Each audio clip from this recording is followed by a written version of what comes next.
Bonjour mes amis, ça va bien? Ça va, ça va. Dites, on est dimanche et je n'ai pas eu le temps d'aller à la messe. Mais pourtant, il faut que j'aille à confesse.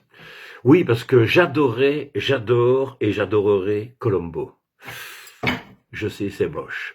Surtout à la fin, quand la traque est terminée et que toutes les preuves sont là, hein, et qu'à chaque fois le suspect trouve une nouvelle excuse.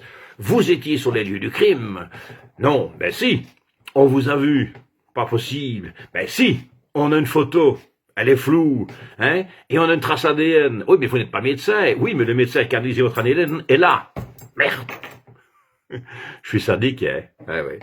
Eh ben, je crois qu'on va avoir une belle semaine avec Stéphane Moreau. Ouais. Initio en bloc, hein, ça c'est classique, c'est la base. N'empêche que le faisceau de présomption, enfin le pipeline de présomption, est tel que pour le moment il est en prison. Bon. Alors, comme dans les grands films sur la mafia, il y a les durs, style Gabin, Ventura, qui assument jusqu'au bout et terminent leur vie par des années de placard. Et puis il y a les autres, les balances, les affranchis, les bavards. Et là, je crois qu'on va être servi. Oui. Parce qu'après une seule comparution en chambre du conseil, son avocat part en croisade. Mon client et moi-même demandons à ce que tous les dirigeants politiques de l'époque soient présents, car Stéphane va mouiller tout le monde. Oh, le bonheur. Si ça pouvait être vrai. En même temps, les politiques, puisqu'ils n'arrêtent pas de nous dire qu'ils veulent toujours la transparence, ben voilà une bonne occasion, hein. Et si les débats et les enquêtes pouvaient se faire en plus, en direct à la télé, comme du temps de Julie et Mélissa, ça ferait péter les audiences. Et en plus, et comme c'est l'unique objectif des médias, les audiences, tout le monde serait content, hein. On entendrait alors cette fois une toute autre catégorie de phrases de la part de nos politiques. Je vais établir une liste et à chaque fois que je vais voir sortir une de ces phrases, eh bien, je regagne un point. Oui. Et en ces temps de semi-confinement, couvre-feu, métro, boulot, dodo, ben ça m'occupera. Je nie catégoriquement, je nie avec véhémence.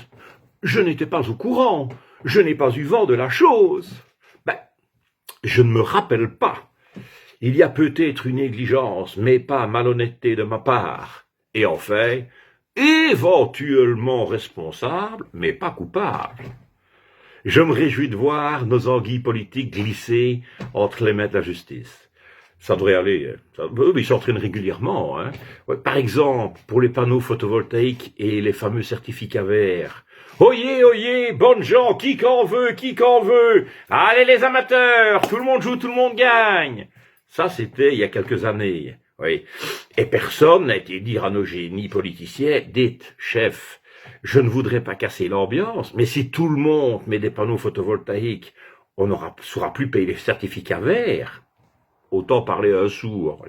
Et ce qui devait arriver, arriva. Plus de pognon. On change les règles, on bouffe sa parole.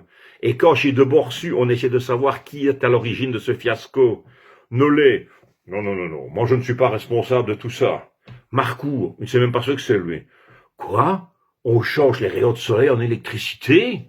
Ben, première nouvelle. Le CDH, qui à l'époque essayait déjà de reformer un gouvernement, n'avait pas le temps de s'occuper de ça. Et un parti, pardon, et le MR, lui, n'en avait rien à foutre. Donc, eh ben, c'est notre faute. Donc, je vais aller à la confesse. Et vous, vous partagez. Bisous et bon week-end.